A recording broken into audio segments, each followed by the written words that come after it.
Florida is synonymous with golf, which is not the same as being synonymous with good golf.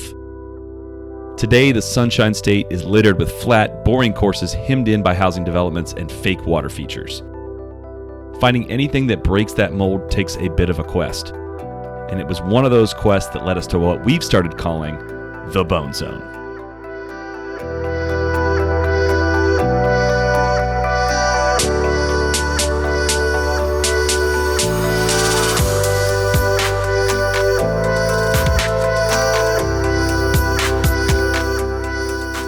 The first thing you realize about Streamsong is that it's way the hell out there. It's in the middle of nowhere, and there's a reason for that.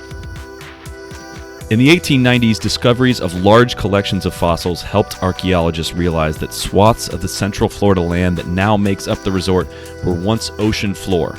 The receding seas left behind soil filled with clay, phosphate, sand, and animal remains, which is how the area earned the nickname the Bone Valley. Of these leftovers, it was the phosphate deposits that proved especially valuable. As the mining gradually moved to other parts of the state, the industry was required by law to remediate the land and turn it into something usable. This is what stops companies from mining the land and leaving it behind as waste. The owners of the land, the Minnesota-based Mosaic Company, decided to think outside the box with regard to remediation. They recognized that the wild landforms shaped by the strip mining might be suitable for world-class golf courses. With this decision, Streamsong was born. In half a mile, the destination is on your left. Streamsong Resort. Ooh, will be some bourbon's head up there. What's going on, man? Yeah. What's up, Rory? How we doing, guys? Good. All right. It probably won't surprise you to learn that the resort is not cheap. Strong male population here. Yeah, we're good. While the hospitality edges towards the pricey side, the greens fees are actually very reasonable. With Streamsong's remote location, the idea of sleeping and dining off campus and commuting in for golf really isn't an option. Got some conservative shit here. Count of Monte Cristo, Catcher in the Rye, separate fee. This is heavy. The best advice we can offer is just to commit fully. Take the trip when you're ready to spend the money, go all in and enjoy the golf, which is world class. The resort sits on an expansive 16,000-acre site that is somehow just a sliver of Mosaic's holdings in the state. Tom Doak and Cor Crenshaw were commissioned to design and build the first two courses. Both firms worked together on routing all 36 holes, and it wasn't until after they were done that they decided who would build each course. Instead of falling into the familiar trap of cliché resort course names, the red and blue courses derived their names simply from the color pen each team used during the routing process. By most accounts, Doak's blue course occupies the better part of the property, and while many people favor the red course, both Tron and I give edge to the blue. Like much of Doak's work, it is polarizing, but to us feels more cohesive and expansive. This feeling is captured on the first hole, where players launch tee balls from atop an 85-foot dune.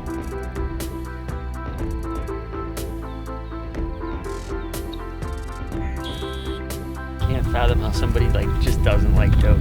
It's crazy. His stuff is the best. In contrast, Cor and Crenshaw's red course winds subtly through mounds and pits. It feels more cloistered within distinct, intimate corridors with its nuanced centerline bunkers and brilliant short par threes.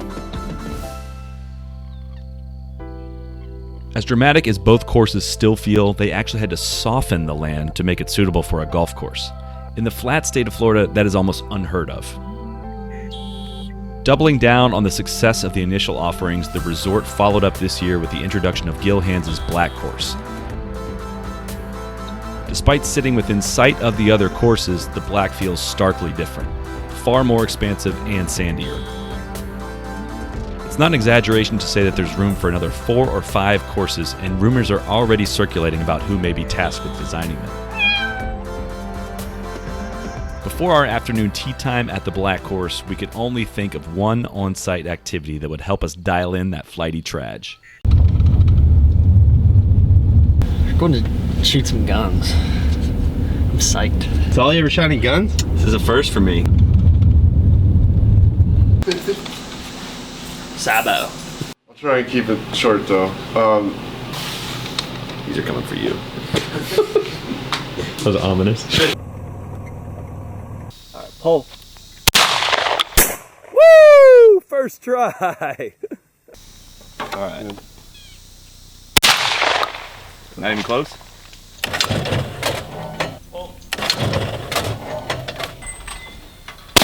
Oh!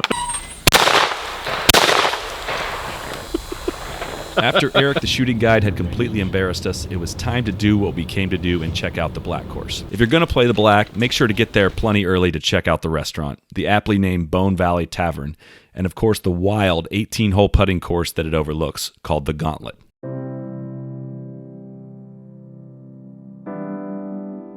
The thing that sticks with you the most about the black course is just how big it is. The scale of the property makes you feel like you're anywhere but Florida. The biggest complaint we heard was that people were getting a little triggered by the severe green complexes, but we could not have had more fun on them.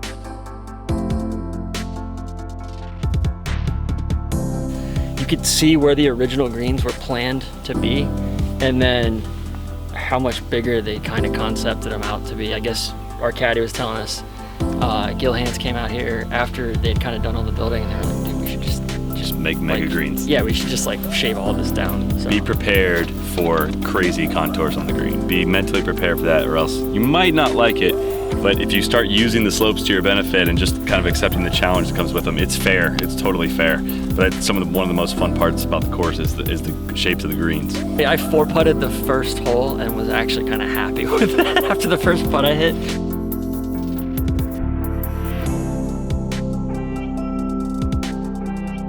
For me, my favorite hole was 6. Like the green was probably 75 yards long. Like we talk about thumbprint greens, like this was like a fist coming out of the green.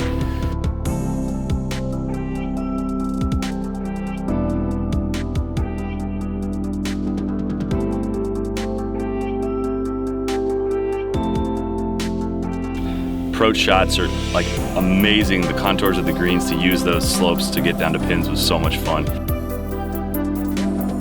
So black compared to red and blue, it's just big. You just feel like it's like a big canvas. And then, but there's these little, it's kind of these little mini murals in each, section of the canvas. But it's all a part of something bigger. But yeah, I mean, it's like the land was just here. They just popped the golf course right down on it.